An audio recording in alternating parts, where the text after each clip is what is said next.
Tidak ada yang berani pernah mengatakan Hasan bin Thabit itu adalah pemusiknya Nabi.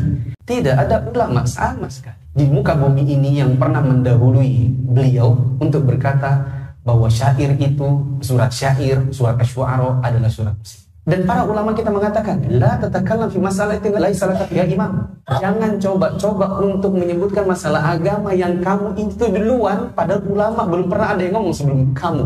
Kecuali kamu merasa dirimu pintar.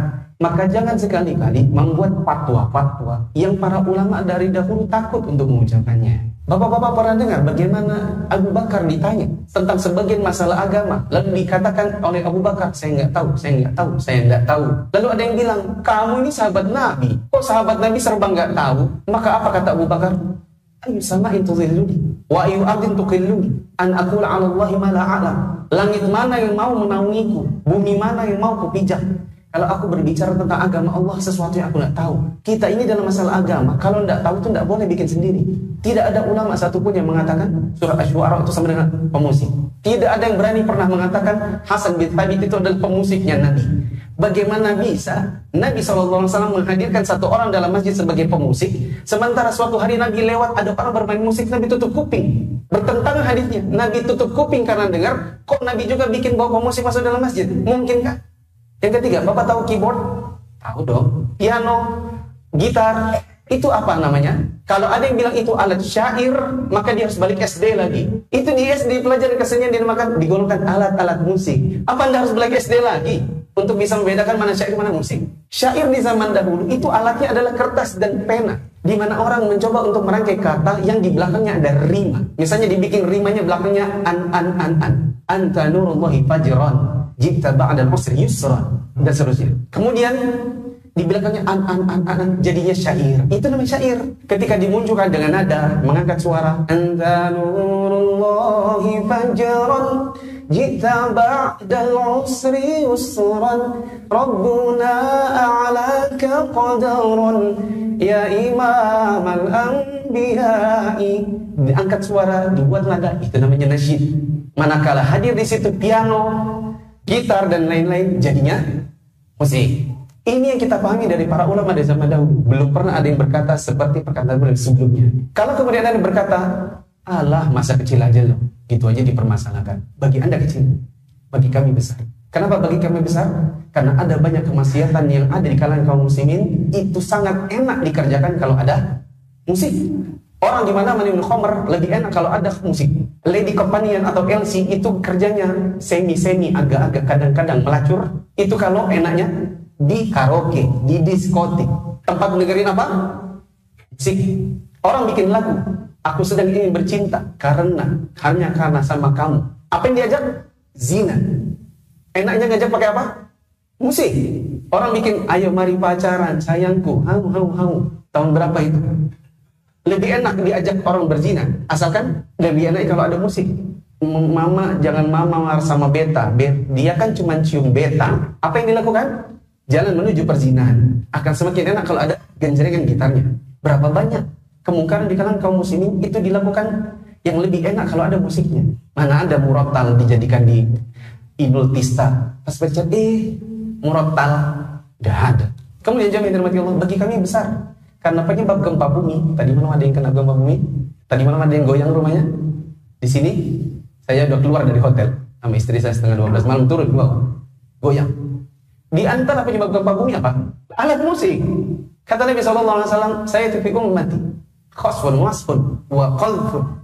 Akan ada di kalangan umatku ini, wajahnya diubah, orang masuk ditelan di dalam bumi, gempa bumi, tanah longsor. Ditanya oleh sebagian sahabat Nabi, wa mata dzakir Rasulullah, itu kapan terjadi Rasulullah?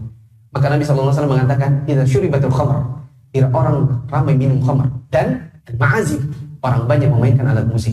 Banyaknya orang bermain alat musik, semakin banyak lagi ketika banyak ustadz yang dengan getol menghalalkannya. Semakin banyak yang kemudian mendukung, semakin banyak yang melakukan. Katanya uang ustadz itu saja membolehkan. Kalau kita katakan Nabi SAW berkata, saya tiqaumun fi ummati yasanul hira wal harira wal khamra wal ma'azif, akan datang sekelompok orang di kalangan umatku ini menghalalkan zina, sutra bagi laki-laki, khamr dan alat musik.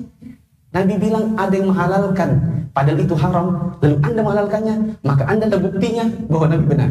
Nabi kan bilang, akan datang umat. Anda ternyata buktinya. Bagaimana tidak? Nabi kan berkata dengan wahyu. Dan Anda ternyata adalah bukti kebenaran wahyu Allah turunkan kepada Anda. Makanya saya pribadi, mungkin Bapak juga ikuti yang ribut-ribut itu, ya saya lah yang bikin keributan. Karena bagi saya itu permasalahan besar. Kita mau ngajak kaum muslimin di jalan dakwah ini untuk mengajak ke mereka ngaji, membaca Al-Quran, supaya tidak melakukan perzinahan, supaya berhenti dari hal-hal yang sifatnya maksiat. Ternyata datang ustaz-ustaz yang justru ngajak orang untuk keluar, malah membenarkan yang salah. Maka wajib bagi kita untuk mengingkarinya. Kalau seandainya tidak mengingkarinya, kapan umat paham kalau itu tidak boleh? Kalau ada yang berkata, tapi kan nggak bisa Kak Ustaz, 4 mata. Sudah pernah kami mau 4 mata. Saya sudah datang ke sini. Kena ya. Bukan marah, pas kena tangan. Saya sudah datang ke sini. Waktu itu, 2017. Saya sudah datang ke Bekasi, mau cari orangnya. Oh, nggak jadi. Sudah. Bukan kita ini tidak mau. Saya sudah datang dan saya sudah mencoba. Tapi ternyata tidak bisa. Kalau gitu lewat tulisan. Nggak bisa juga, ya sudah, begini. Bukankah Nabi SAW pernah melakukan apa yang saya lakukan? Saya mencontoh perbuatan Nabi. Nabi itu bukan kalau ada apa-apa tuh 4 mata, 4 mata, 4 mata. Tidak selalu 4 mata. Nabi itu pernah ngomong di atas mimbar, disindir orangnya. Semua orang tahu dia. Jadi saya kalau ngomong di media sosial, itu bukan tidak pakai dalil. Siapa yang pernah kena begitu? Ada 2 orang di antaranya. Seorang sahabat namanya Ibnu Lutbiyah atau Ibnu Latabiyah. Nabi SAW utus dia untuk keliling Madinah kumpulin zakat. Ternyata dia ngambil duit-duit dari orang yang dikumpulin zakat. Balik-balik kepada Nabi, dia bilang gini, ini buat Allah dan Rasulnya, ini buat saya. Marah Nabi. Nabi SAW naik ke atas mimbar, terus disindir. Ada orang, kami suruh kumpulkan zakat, pulang-pulang ke sini malah bilang ini untuk Allah dan Rasulnya dan ini untuk saya. Coba kalau kami tidak tugaskan dia sebagai pengumpul zakat, apa dia dapat harta begitu? Dan orang tahu itu Ibnu Lutbiyah, makanya sampai sekarang sampai kita tahu bahwa itu perbuatannya Ibnu Lutbiyah. Nabi tidak 4 mata sama Ibnu Lutbiyah. Ada seorang laki-laki, dia punya budak, budaknya namanya perempuan namanya Bariroh. Bariroh ini ingin memerdekakan dirinya. Bariroh teman Aisyah, maka dia datang, oh ya Aisyah, bisakah kalau engkau membeliku? Aku ingin memerdekakan diri. Maka akhirnya Aisyah mengatakan kepada Nabi, ya Rasulullah, kita merdekakan Bariroh. Ya Rasulullah, katanya si tuanya Bariroh, oke, boleh Aisyah beli. Tapi walaknya, walak itu nanti kalau Barirohnya wafat, warisannya buat dia, itu walaknya. Tapi walaknya maunya buat si tuannya. Marah Nabi. Nabi naik ke atas mimbar, Nabi sindir. Nabi bilang, ada orang mau merdekakan budaknya, terus dia bilang, tapi walaknya buatnya. Tidak bisa. Walak itu buat yang memerdekakannya. Bariroh ini walaknya buat Aisyah, bukan buat tuannya. Semua orang tahu siapa tuannya Bariroh. Artinya jangan yang terima jangan selalu 4 mata. Itu kan nanti membaca.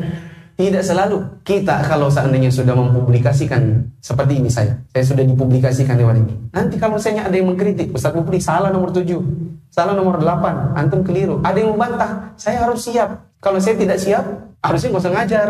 Kalaupun mau ngajar, harusnya jangan pakai kamera. Kalau tidak siap dikritik orang, kan Anda sudah siap mau dikritik sana sini, makanya Anda publikasikan gitu. Dakwah semampumu.